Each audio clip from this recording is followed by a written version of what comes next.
Bonjour tout le monde. Hello there. Général Kenobi.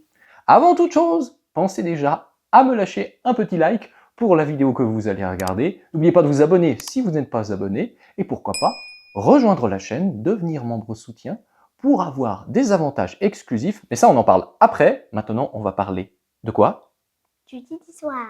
Du Titi Soie. Ah oui, alors le Titi Soie, c'est toute une histoire. Pourquoi elle appelle ça le Titi Soie? Je vous renvoie vers mes autres vidéos. Donc, le Titi Soie, en réalité, c'est le cri que fait le Dilophosaure dans Jurassic Park, et c'est resté depuis que tu es toute petite, ça s'appelle le Titi Soie. Mais en face de vous, vous l'aurez compris, vous avez le second projet Jurassic Park, soit le Dilophosaure de chez Prime One Studio, complètement repeint et même modifié. Par qui? Laura.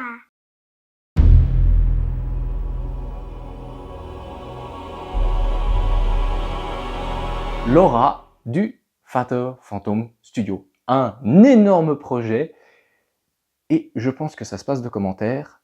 Peut-être je ne sais pas exactement comment ça rend à l'écran, mais la différence est remarquable. Vraiment, c'est impressionnant. Du reste, toi, tu te rappelais tellement plus que j'ai dû te montrer les photos. Les photos d'origine avant-après, et c'est moi en regardant les photos d'origine du Dilophosaure que je me suis dit, ouais, quand même, le boulot, il est énorme. Puisque quand on est dedans, quand après on reçoit la chose, quand on la découvre, les choses, on dit, mais c'était comme ça avant. Non, mais ça n'a pas été corrigé, etc. Donc bref, je vais vous expliquer ce projet, je vais t'expliquer ce qu'on a fait, comment a travaillé Laura, pourquoi, ce qu'on a découvert, puisque vous le savez, j'adore révéler des coulisses, l'envers du décor de chez Prime One Studio, ce qu'on a pu analyser en décomposant en fait la statue, parce qu'on doit revenir aux sources, pour vous informer de ce qu'il est derrière, et 2-3 petites choses qu'on a découvert en plus. Puisque quand on travaille sur une statue, quand on refait quelque chose, à force de travailler dessus, à force aussi de recommencer à zéro, il y a des choses qu'on découvre qui peut-être ne nous avaient pas sauté aux yeux la première fois, et je vais donc tout vous expliquer, et ça va être une découverte et une mise en avant du travail exceptionnel de Laura, qui est, alors là, je le confirme encore une fois, la meilleure Master Painter Jurassic Park au monde à ce jour. Donc de base, cette statue, c'est la statue en Limited Edition du Dilophosaure au 1/6. Mais, est-ce que c'est vraiment du 1/6? Non. Non. Comme souvent chez Prime, on a un gros problème avec les échelles qui sont complètement fausses. Certains persistent à dire que non, mais on le voit sur plusieurs licences, plusieurs statues. Soit c'est trop grand, soit c'est trop petit. En l'occurrence, le Dilophosaure là est beaucoup trop grand. Vous qui avez des statues Prime chez vous, vous l'avez peut-être à côté du Vélociraptor, et vous avez remarqué qu'il fait la même taille que le Vélociraptor. Alors, je vous pose la question et je te pose à toi, puisqu'elle a vu Jurassic Park, au moment où on tourne cette vidéo, ça fait déjà un moment que tu as vu Jurassic Park, que tu as beaucoup aimé d'ailleurs.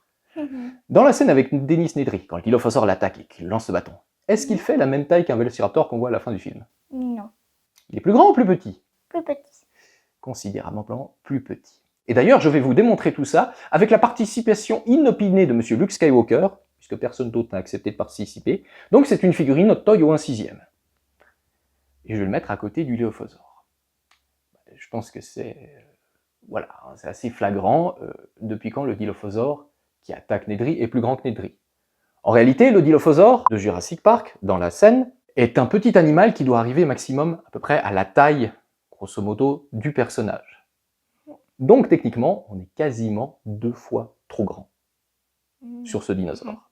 Donc c'est pas du 1/6. Vous dire quelle échelle c'est exactement, parce que c'est du 1/3, du 1/4, ça je vais pas me lancer là-dedans, mais en tout cas, c'est beaucoup trop grand. Et c'est bien dommage quand vous exposez toutes vos statues, tous vos dinosaures côte à côte, on vous dit que c'est que du 1/6 alors que c'en est pas, on vous dit que c'est du 1/15 alors que c'en est pas, c'est vraiment dommage. Si vous avez que ce dinosaure tout seul, bah ça va mieux, si ce n'est que par rapport au Barbasol qui est là et par rapport à la taille du panneau, bah y a rien qui va, les échelles, non, on voit bien que le truc est vraiment trop gros. Maintenant, le deuxième point très intéressant qu'on avait déjà évoqué sur le Raptor, puisque j'ai souvent évoqué, comme plein d'influenceurs, que chez Prime, c'était frauduleux sur les produits présentés et qu'on vous vendait du plastique alors que c'était de la résine, etc. Eh bien, on a pu reproduire l'expérience sur le Dilophosaure. Une fois décapé, on a regardé qu'est-ce qui était en résine, qu'est-ce qui était en plastique, etc. Et c'est très différent du Raptor. Si vous vous rappelez bien dans la vidéo du Raptor, que je vous remets ici, vous pouvez la voir, il n'y avait que la tête du Vélociraptor qui était en polystone, soit 10% de la statue était en polystone, et le reste était en plastique, polymère et autres. Ici, c'est l'inverse. La tête est en plastique, et le corps est en polystone. Les pattes, c'est différent, et vraisemblablement, le socle, c'est une coque de plastique avec du polystone au milieu. Donc, techniquement, en termes de matériaux et pour justifier le prix, on est un peu plus juste. On voit que Prime adapte ses productions en fonction de la réaction des clients. Et on aura ça dans les prochaines statues qu'on présentera, où on a des surépaisseurs au niveau de certains appendices des dinosaures et de certaines parties, parce qu'en fait, c'est en résine avec de la ferraille au milieu. Du coup, c'est beaucoup plus cassant, c'est beaucoup plus dangereux. Mais comme ça, ceux qui râlaient parce que c'était du plastique, ils ne peuvent pas râler parce que, en l'occurrence, il n'y a pas de plastique à ce niveau-là. Alors c'est un peu dommage. Je ne vais pas me plaindre qu'il y ait du plastique sur une statue si c'est à bon escient. Pour les griffes, pour des parties fragiles, c'est pas gênant. Mais quand la majorité de la statue en résine est du plastique, là, il y a un problème. Une fois le dinosaure décapé, on a pu se rendre compte de plusieurs choses. Et Laura, qui a travaillé dessus très longtemps, s'est rendu compte de choses que moi, je n'avais pas vues, et que sur les photos, des fois on ne voit pas les photos de production, c'est toujours quand on a la pièce entre les mains qu'on se rend compte. Et c'est les nombreuses difformités du Dilophosaure. Alors, forcément, il est trop gros, donc ça joue pour un peu, mais on a vraiment des problèmes de proportion. Si tu te rappelles le Dilophosaure du film, est-ce qu'il te semble pas un peu différent quand même de celui-là? Il y a plusieurs problèmes. Déjà, la tête est beaucoup trop grosse. C'est un problème récurrent chez Prime. Tu te rappelles les... On va le dire, on va vous spoiler, les Vélociraptors, on était avec toute l'équipe, on regardait là, on a estimé que la taille était à peu près 20 à 25% trop grosse. Pourquoi? Je sais pas. Je sais pas. Ils font la tête plus grosse pour qu'il y ait plus un effet waouh. Je ne sais pas. Je vais pas présumer de vous dire c'est pas pour telle raison, mais bon, la tête est trop grosse. Alors forcément, comme il est déjà disproportionné et trop grand, ça se voyait moins. Et avec la collerette ouverte, forcément aussi ça se voyait moins. L'autre problème, c'est le cou. Le cou est trop gros et pas assez long. Un Dilophosaure, c'est un cou long, un peu comme un serpent. C'est ce qui fait sa particularité. C'est pour ça que quand il tourne la tête pour le bâton, c'est tout long. Mais c'est un peu rachitique. Et ce problème va se répercuter sur le reste du corps du dinosaure. Il est trop massif. Le Dilophosaure, il est rachitique, il est un peu fluet. Quand tu le remarques comme ça. Et les pattes ici sont beaucoup trop musclées, alors qu'il devrait avoir des pattes presque squelettiques. Une nouvelle fois, je peux bien vous mettre toutes les références que vous voulez. Regardez simplement le film, regardez les photos du showroom de Stan Winston. Ce n'est pas les bonnes proportions pour le Dilophosaure, la bonne forme. En tout cas, pour le Dilophosaure qui était face à Nedry. Peut-être c'est un autre Dilophosaure d'Isla Nublar. Dans ce cas-là, il ne devrait pas y avoir ça, il ne devrait pas y avoir ça. Mais si on se fie à ce Dilophosaure-là, on n'est pas bon sur tous ces points. Il est bodybuildé, plus musclé, le cou trop court, la tête trop grosse. Et on pourra bien critiquer Dino Dream sur plusieurs points, trop cher pour certaines pièces parce que c'est des toutes petites statues, un paint qui n'est pas au niveau sur plusieurs pièces, je l'entends et je suis premier à le dire, mais en termes de sculpture, les Dilophosaures Dino Dream qu'on a présentés récemment, ils sont nickel. Les proportions sont justes, ils sont beaucoup plus fluets, la queue est beaucoup plus longue, les pattes sont beaucoup plus fines, le cou est beaucoup plus long. La sculpture est bonne, alors que là, la sculpture n'est pas bonne. Et comble de la chose, et ça, a été une découverte totale, c'est que le skin est faux. En réalité... C'est quoi le skin? Alors le skin, en fait, c'est la texture. La peau, en réalité, les écailles. Et une fois que toute la peinture a été retirée et qu'on a pu voir tout le détail d'écailles sur le dinosaure, Laura s'est rendu compte que les écailles, le skin, est carré. Il y a des dinosaures où ça a été sculpté comme ça, mais en l'occurrence, ce Dilophosaure, le skin est rond. Les écailles sont rondes et pas carrées. Et en plus, on en a la preuve par les références qu'on a de Stan Winston, où on voit le travail de sculpture, les écailles sont rondes, et là, les écailles sur la surface du Dilophosaure sont, du coup, fausses. Pourquoi? Comment? Je ne comprends pas comment une telle boulette a pu être possible, mais forcément, avec la couche de peinture qu'il y avait à la base, on ne pouvait pas forcément voir ça bien. Et on va revenir sur la peinture de base, parce qu'une nouvelle fois, c'est très intéressant. La peinture de base du Dilophosaure était plutôt pas mal, par rapport à ce que faisait Prime d'habitude. Mais on était très surpris de voir qu'entre les statues, d'une à l'autre, c'était extrêmement proche, pour ne pas dire en fait identique. On a analysé plusieurs statues, moi le premier, je disais, mais qu'est-ce qui s'est passé à l'usine pour que ça soit si juste, si identique, c'est comme du copier-coller d'une statue à l'autre? La réponse, elle est toute simple. C'était pas de la peinture. Quoi? Ouais, c'était pas de la peinture. C'était des stickers, de l'impression. Toute la tête était imprimée en sticker et les parties vert foncé sur le corps du Dilophosaure, c'était du sticker. Ce qui explique la réaction de certaines personnes qui se plaignaient qu'ils avaient une peinture un peu bullée et puis qui se déchiquetaient, que c'était bizarre. Bah ouais, forcément, c'était du sticker. Donc c'était pas de la peinture. Ça a été une surprise, et c'est au moment de décaper le dino que Laura a découvert ça et que j'ai fait « Ah bah forcément ».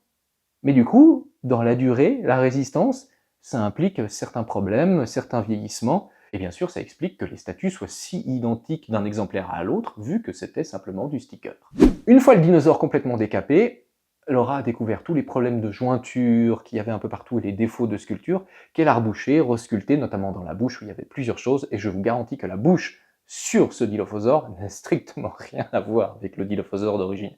C'est bluffant, le travail qui a été fait, même moi à l'ouverture, j'ai été subjugué. Bon, avec Laura je suis toujours subjugué, mais là, on était quand même, pas un cran au-dessus, mais je pense une bonne dizaine, hein. C'était vraiment impressionnant. Mais comment elle a fait la peinture? Ah alors, la peinture, bah du coup on va passer directement à la peinture. Laura, pour son travail de peinture, déjà s'est basée sur plusieurs références. Des références pour certaines confidentielles, et d'autres, notamment dans Behind the Sand, mais pas que. Elle a aussi utilisé le Dilophosaure du showroom de Stan pour interpréter certaines des couleurs, mais pas les détails. Parce que le Dilophosaure du showroom, dans le travail de peinture, n'était pas le même. Mais les détails, c'est ceux du film. Et pour certaines couleurs, c'est plus interprété, et surtout pour rendre hommage au travail de Sean Mahan. Donc on est sur des couleurs qui sont différentes du rendu du film, mais c'était plus pour rendre hommage à son travail. Alors après, de toute façon, certaines couleurs sont aussi adaptées à l'échelle. Vous allez peut-être me dire « Ouais, mais non, le vert, il devrait être plus foncé ». Mais dans le film, ça se passe de nuit, et ça se passe sous la pluie. Donc ça contraste énormément. Forcément, si on avait un vernis glossy horrible, comme sur toutes les finitions des statues Prime, le foncé ressortirait plus. Là, c'est pas le cas. Et plus on va sur une petite échelle, donc on fait quelque chose qui est grand en petit, plus on va le peindre de façon claire, en fait, pour pas l'alourdir. C'est pour donner plus de réalisme. Ça, c'est très important. C'est pour ça que c'est pas aussi vert foncé que certains pourraient l'espérer ou le penser. Ça serait plus foncé, que ça tasserait la statue et ce serait pas beau à voir. Si on était sur un Dilophosaure grandeur nature, le vert serait plus foncé. On peut prendre le même exemple dans Star Wars avec un Destroyer impérial. Plus on va le faire petit, plus on va le faire blanc, en réalité. Parce que sinon, si on fait toutes les nuances de gris, ça va faire un petit pâté gris, ça va pas être joli. Voilà, c'était pour la petite histoire. Donc son travail de peinture est absolument exceptionnel et fourmi de détails. On peut le voir dans les pattes, dans les griffes, dans les cuisses. Le corps moucheté de blanc est absolument superbe, la collerette, le cou, et c'est au niveau de la tête que le travail de Laura brille le plus, j'ai envie de dire, avec des détails absolument saisissants, des yeux bien entendu brillants. Si tu te rappelles les yeux sur le premier Dilophosaure, ça n'avait rien à voir avec ça. La statue était entièrement glossy, brillante, donc on n'arrivait même pas à différencier les yeux. Il n'avait pas encore la langue avant, la langue de cette couleur. Il n'avait pas la langue de cette couleur, mais du coup la langue se fondait. Mais ça, je vais l'expliquer après, le problème de la langue et de la bouche. Donc là, les yeux sont perçants. Les yeux ressortent, parce que les yeux sont à queue au milieu de quelque chose qui est mat, comme l'étaient les animatroniques de Stan Winston. Ils étaient mat. Ils n'étaient pas satinés, ils n'étaient pas brillants, ils ont toujours été mat. Donc là, on est beaucoup plus juste. Et la bouche, elle s'est cassée la tête, Laura, pour la bouche. Parce qu'il a fallu mettre en avant tous les détails qu'il y a à l'intérieur. La langue, comme tu l'as dit, mais aussi les trous par où sort le venin dessous, qu'on remarque maintenant, que vous, de loin vous ne voyez pas, mais je vous ferai des gros plans, que sur la statue de base Prime, on ne voit pas, parce que c'était un gros taquet rose, sans aucune nuance. La bouche fourmille de nuances. Les dents, le travail. Sur la tête... Il n'a pas les dents toutes jaunes. Il n'a pas les dents toutes jaunes, mais il y a un travail de teinture sur les dents. C'est différent d'un côté à l'autre. On a aussi un travail sur les membranes, sur les côtés. Il y a un petit peu de bleu là. Exactement. Enfin, en fait, c'est pour donner un aspect peau, un aspect réaliste. C'est le travail sur la bouche. Je l'ai dit, Laura, parce qu'on a discuté personnellement, mais je le dis publiquement devant tout le monde. Mais c'est grandiose. J'ai l'impression de ne pas avoir le même sculpte que sur le Dilophosaure d'origine. Alors que oui, tu as fait 2-3 petites retouches dans la bouche, mais très légères, mais c'est juste ton travail de peinture qui a mis en avant les détails qui étaient réussis sur cette sculpture et qui maintenant prennent tout leur sens. Et c'est tout l'intérêt d'une bonne peinture, comme je le dis souvent. Une bonne peinture peut mettre en avant les détails de sculpture, les embellir, rendre hommage, ou alors faire tout l'inverse, les écraser et tout cacher, et c'est le cas d'une peinture qui serait brillante, en fait c'est pour cacher la misère, donc on perd de la texture, on perd des détails. Et grâce à une bonne peinture, on va embellir tout ça, voire créer de la texture, là où la sculpture ne serait pas bonne. Et c'est là qu'on va venir au deuxième point. Puisque le Dilophosaure, je vous laisserai admirer les comparatifs entre avant, après. Dire plus que ce que je vous ai déjà dit, je ne peux pas, c'est juste incroyable. Il faut le voir en vrai pour se rendre compte de la qualité du travail et de la peinture qu'a fait Laura sur ce Dilophosaure. C'est assez dantesque. Une nouvelle fois, je ne m'attendais pas à ça. Ça nous a révélé plein de problèmes qu'on n'avait pas vus avant. Mais je ne peux que m'émerveiller de ce Dilophosaure qui est certes inaccuré dans les proportions, dans la forme, dans le skin, mais qui brille par son travail de peinture.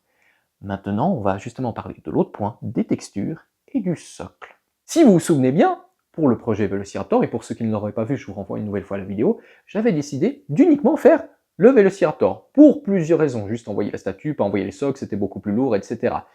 Et, est-ce que j'ai fait une erreur? Oui. Ah ouais, j'ai fait une sacrée erreur. Parce que j'avais quelque chose de magnifique qu'on mettait sur un socle, fade, sans intérêt, et ça tranchait dans l'exposition, et c'est une erreur à laquelle j'ai remédié, puisque j'ai envoyé le socle à Laura pour qu'elle me le repeigne, et du coup, celui-ci aussi, qui est parti avec la statue. Et ce socle-ci, cette base-ci, est la première que Laura a faite en repaint. Et c'est un peu une première pour elle, en termes de texture, travailler sur l'eau, travailler sur les plantes, mais je lui ai fait confiance, j'ai dit, on y va, et surtout, compose ça comme tu l'entends, comme tu le ressens, pour que ce soit plus réaliste, pour que ça fonctionne avec la statue qui est au-dessus, et que ça donne vie à la statue. La seule condition que j'ai mis d'abord, c'était de définir une marche à suivre très précise pour la frise de fossiles. Puisque c'est quelque chose qui m'horripile au plus haut point chez Prime, mais dans d'autres studios, c'est l'absence d'homogénéité, l'absence de marche à suivre dans leur façon de procéder. C'est-à-dire que toi, si tu te rappelles bien, je t'ai montré en plus la photo avant, à la base, si on prend le socle du Velociraptor, on avait une frise brune, et sur le socle du Dilophosaure, la frise était verte marais cacadois. Côte à côte, c'était horrible. Vous qui avez les statues Prime chez vous, vous voyez très bien, vous avez une frise beige, une frise brune foncée, une frise qui va tirer sur le rouge, une frise qui va tirer sur telle couleur, vous les mettez côte à côte, déjà que les bases sont pas la même taille, c'est juste, mais pas possible. C'est pas compliqué d'avoir une marche à suivre. On commence par telle couleur, par-dessus on fait un lavis en telle couleur un peu plus foncée, un brossage à sec comme ça, et on a notre frise. C'est plus simple, on gagne du temps, ça permet un meilleur rendement à l'usine, mais non, ça ils sont pas capables. Donc j'ai dit à Laura, tu établis une marche à suivre pour que toutes les statues Prime que tu vas repeindre dans le futur, là je vous ai déjà teasé quelque chose, je vous ai teasé qu'il y avait plein de projets avec l'équipe Morgul, vous voyez où je veux en venir, tous aient la même frise, la même base. Et c'est ce qu'elle a fait. D'abord celle-ci, après elle m'a fait la base du Raptor, que j'ai mis côte à côte. Alors oui, celle-là est toujours plus haute, ça n'a aucun sens qu'elle soit plus haute, mais ça fait plus mal aux yeux. Et surtout, le travail sur la frise, alors déjà c'est propre, hein, ça déborde nulle part. Il n'y a pas 1 millimètre qui déborde, c'est un travail extrêmement qualitatif. Et il a fallu trouver la bonne couleur. Quelle était la bonne couleur pour le fossile? Moi je lui avais proposé de se baser plutôt sur le film Jurassic Park par rapport au centre d'accueil, qu'il y ait une logique, peut-être tirer plus sur du sable, etc. Elle a fait plusieurs essais. En réalité, elle a fait énormément d'essais parce qu'il fallait que ça aille chaque fois avec le dinosaure qu'il y avait dessus. Plus clair, elle a fait l'essai, ça allait avec certains dinosaures. Mais avec d'autres, pas du tout. Parce qu'en fait, ça tranchait trop. Il fallait pas que le socle l'emporte sur le dinosaure. Justement, on veut tout l'inverse de ce qui se fait dans les studios. C'est pas la base qu'on regarde, c'est l'objet qu'il y a dessus. Si on achète un buste, une statue, et qu'on regarde les 2/3, c'est la base qui nous pète aux yeux, non, ça n'a aucun intérêt. Ce qui a intérêt, c'est plus dessus, et là, ça vient envelopper, décorer, apporter quelque chose. Et c'est là qu'elle a trouvé cette teinte qui, en fait, est quasiment la teinte qu'il y a dans le centre d'accueil, les fossiles du centre d'accueil, c'est cette teinte-là. Et donc, toutes les statues Prime qu'elle fera, elle repeindra ça de cette façon. Pour une homogénéité totale de la collection, elle va faire ce que le studio n'a pas été capable de faire. Pour la suite du socle, comme je vous l'ai dit, je lui ai donné carte blanche. Alors, quand elle a vu la base, elle a fait « Ouf !» Il m'a refilé la patate chaude, le garçon. Si vous vous souvenez bien, vous qui l'avez, vous vous en rendez compte, toi tu l'as vu en photo, la boue en plastique brillant qui dépassait, c'était absolument horrible. L'eau, là, j'en parle même pas. Les rochers, on aurait dit des Playmobil. Les arbres, ça allait pas. Bref, je lui dis, tu fais comme tu sens, tu essaies de faire au mieux. C'est toi la pro de la peinture, c'est Aussi pas la moi. bouteille. Oui, il y a eu des retouches de la bouteille. Non, mais en fait, il y a eu des retouches partout. Et c'est là où j'ai été scié. Lors d'un message, elle me dit, j'ai retouché l'eau. Mais comment t'as retouché l'eau? C'était juste le truc pas possible à faire. Elle a retouché l'eau. Et là, on voit où Prime réussit des choses et où Prime n'est pas bon. Sur les rochers étaient fades, infects. C'est lisse, c'était sans intérêt. Grâce au travail de peinture qu'elle a fait, elle a donné plus de texture et de volume aux rochers. Elle a fait avec ce qu'elle a pu. Elle ne peut pas faire de miracle parce que le travail de base, la sculpture de base, elle n'est pas bonne. C'est très très loin de ce que fait la Weta Workshop dans les dioramas, dans la pierre, où ça fourmille de détails et la peinture vient embellir. Là, on ne peut pas faire de miracle avec, ça reste du rocher Playmobil, mais peint de façon magistrale. Et elle a repeint l'eau, elle a repeint le bois, on est sur un bois clair, tu vois, comme un bois flotté, qui fait très terrarium. Ça fonctionne nickel. C'est pas le but d'être accurate à la scène dans le film, de toute façon, le dilophosaure l'est pas. Le but, c'est que ça soit beau, ça soit harmonieux avec le reste de la statue. On aurait fait le bois foncé, ben, ça aurait tassé, ça aurait pas été joli. Donc ça, c'est très très malin de sa part. L'eau, donc, elle a repeint pour faire un côté plus bouseux, moins plastique que ce n'était avant. Et alors la boue, mes aïeux, la boue, le travail qu'elle a fait sur la boue change toute la statue. Enfin, je pense que toi, tu le vois très bien. Je vous mettrai à l'écran au mieux. Elle a donné vie à la boue. J'en reviens pas. Je trouve que le travail sur la boue est, selon moi, le plus sensationnel qu'il y a sur cette statue parce que j'ai été tellement surpris du changement, tellement surpris qu'on ait pu rattraper ça parce que vraiment, ça partait de loin et je me suis dit, elle va faire quelque chose de bien, mais on va pas arriver à des miracles. Et ben, si, c'est un miracle. Enlever tout ce côté brillant et garder que le brillant où il y en a besoin parce que c'est de l'eau. Cette manie de mettre du brillant sur tout parce qu'on fait un effet pluie, non, non. Si vous voulez que votre statue soit sous la pluie, c'est tout simple, vous allez chercher un arrosoir, puis vous l'arrosez, puis votre truc qui sera mouillé. Et voilà, c'est tout. Non mais c'est vrai, et on le dit tous dans les studios, et je ne veux pas citer les noms de certaines personnes qui ont dit ça, qui sont très bien placées, il faut arrêter les conneries. Vous voulez de votre dino mouillé, vous foutez de l'eau. Sinon, vous faites votre dino normal, ce qui est mouillé, oui c'est l'eau. Ou ça ruisselle, oui c'est mouillé. Mais le reste n'est pas mouillé.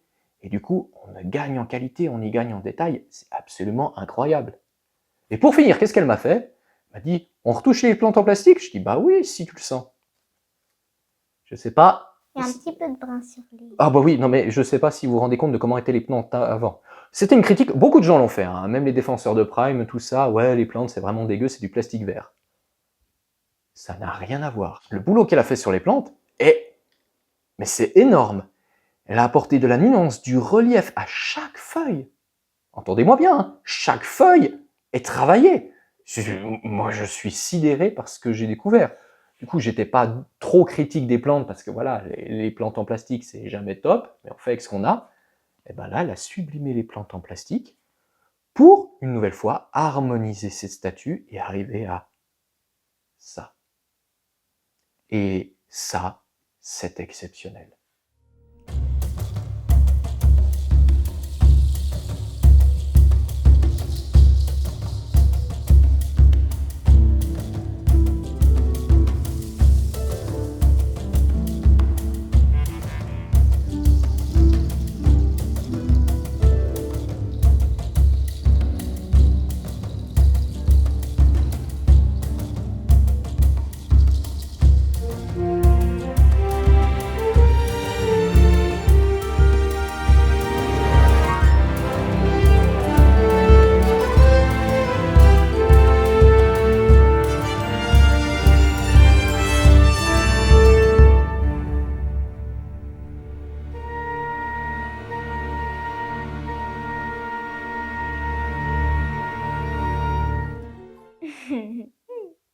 T'es contente? T'as mis ton chapeau? Oui. Voilà. Qu'est-ce qu'il doit faire? Likez, abonnez-vous, activez la petite cloche. N'oubliez pas de commenter la vidéo, c'est très important. Vous pouvez aussi devenir membre soutien de la chaîne en cliquant sous l'onglet Rejoindre. Ça vous donnera accès à des avantages exclusifs, des vidéos en avant-première, des vidéos totalement exclusives et aussi des posts qui vous révéleront les prochains projets Jurassic Park à venir, des accès anticipés à ce niveau-là, et tout ce qui arrive au niveau de la morgue ultime, parce qu'il y a combien de projets en cours chez Laura? Est-ce que toi tu sais? Un. De la morgue ultime, parce qu'ils ne sont pas de moi, il y en a 2 en cours. On va pas dire lesquels. J'ai lâché un short à ce niveau-là, il suffit de le retrouver. Je m'étais un peu fait astiquer à la sortie du short. On m'a dit, bah, t'as qu'à le faire toi-même et puis on verra bien ce que ça donnera. Bah, je pense que déjà on voit là ce que ça va donner, donc les prochains, je pense que même moi je risque d'être grandement surpris. Il y a bien entendu aussi mon propre projet, le buste du Vélociraptor, je vous renvoie la vidéo qui va s'afficher là. Ça vous expliquera le pourquoi du comment et ce qu'on compte entreprendre sur ce buste avec Laura. Et si vous voulez en savoir plus et découvrir notamment tous les projets Jurassic Park qui arrivent, eh bien je vous invite à rejoindre la chaîne et à devenir membre soutien. Si toutefois vous n'avez pas de compte Google ou de compte YouTube, bah vous pouvez simplement nous supporter et nous rejoindre sur Tipeee, où il y a notre parcours, vous pourrez découvrir d'où on vient, ce qu'on fait, ce que je fais, et ça vous donne accès à mes autres réseaux sociaux, où vous pouvez vous abonner, donc Facebook, où il y aura une review détaillée, avec des photos avant-après, le comparatif, sur mon Instagram, où il y a d'autres choses, et bien sûr sur notre TikTok, où on fait des blagues, où il y a aussi des petites reviews, et d'autres choses un peu différentes de ce que je fais sur ma page YouTube. En attendant, moi je vais dire merci à quelqu'un, du plus profond de mon cœur, merci à Laura pour son travail exceptionnel, pour sa passion et sa maîtrise de Jurassic Park, pour toutes les références auxquelles j'ai pu avoir accès, des références que je n'avais pas, des références que je ne vais pas pouvoir partager avec vous non plus, parce que c'est soumis à une certaine confidentialité, pour pouvoir travailler sur certaines choses. Elle a excellé, elle hésitait grandement à travailler sur la base, et je suis content de l'avoir poussée à le faire, parce que maintenant on a créé un précédent, et comme je l'ai dit aux copains de la team Morgul, et ben grâce à ça, tout le monde va pouvoir en bénéficier, tout le monde va pouvoir en profiter. Donc si vous aussi, vous avez des statues Jurassic Park chez vous, des statues qui vous ont déçu, ou des statues que vous aimez, mais que vous aimeriez encore plus embellir, eh bien vous pouvez contacter Laura. N'hésitez pas à la contacter, vous aurez tous les liens dans la description. Vous la contactez de ma part. Pourquoi? Parce que tout simplement, si vous dites que vous venez de ma part, c'est que déjà vous avez regardé cette vidéo jusque-là, en entier. Donc elle saura à qui elle a affaire, à des gens sérieux, et elle s'investira pleinement aussi dans vos projets, puisqu'elle a de l'or sur les mains, elle fait vivre les dinosaures, elle rend hommage à Stan Winston, et je vous dis, on n'en a pas fini avec elle, et vous n'avez pas fini de découvrir des choses incroyables, et je pense que nous aussi, on n'a pas fini de découvrir le talent remarquable qu'a cet artiste dans le milieu Jurassic Park, et pour ça, je la remercie infiniment, parce qu'elle me dit à moi, ben, merci de lui avoir fait confiance. Non, non, merci à toi de me faire confiance, d'accepter d'aller plus loin, de répondre à mes demandes quand je te pousse d'aller plus loin, essaye, fais ceci, on peut aller, on fait ce projet, et d'être toujours enjoué chaque fois que je te lance une idée, d'aller plus loin, de taper plus fort, et même dans des trucs, je ne peux pas arriver là, mais des idées, enfin vous savez les idées que je peux avoir, j'ai eu des idées folles, et qu'elle me dit oui, on y va, eh ben, c'est absolument merveilleux, c'est un partage, c'est une passion, c'est enrichissant, et c'est bénéfique pour tout le monde. Et j'espère que vous, qui avez aussi des collections Jurassic Park, pourrez profiter du travail de Laura. Je vous invite à le faire, je vous invite à la contacter. Très franchement, ça vaut le coup. Je pense que tout ce que je pourrais dire se passe de commentaires, il suffit de regarder le avant-après. La qualité de son travail, la qualité de ce Dilophosaure, qui a des défauts de base, mais qui viennent de la sculpture, qui viennent de chez Prime One Studio. Elle a été là pour embellir ce qu'elle pouvait et elle l'a fait avec brio. Et si vous, vous avez simplement une statue cassée, parce que ça arrive d'avoir des statues cassées, elle peut vous la réparer, elle peut vous la refaire. Elle travaille sur des statues qui étaient même en miettes, donc il ne faut pas hésiter à la contacter si vous avez aussi ce problème-là. Je vous invite à le faire. Elle a réparé un stégosaure qui était vraiment en miettes. Elle l'a complètement refait, il était incroyable. Donc franchement, foncez. Moi je dis merci à Laura, merci à Ben, parce qu'ils sont plusieurs dans le studio, ils sont plusieurs à avoir étudié la statue, ils discutent entre eux pour avoir les meilleures idées, savoir comment procéder, et le résultat est au-delà de toutes les espérances que j'aurais pu avoir. Et c'est sur ça qu'on va se quitter. La vie est belle. Mais grâce à des gens comme Laura, eh ben elle est encore mieux.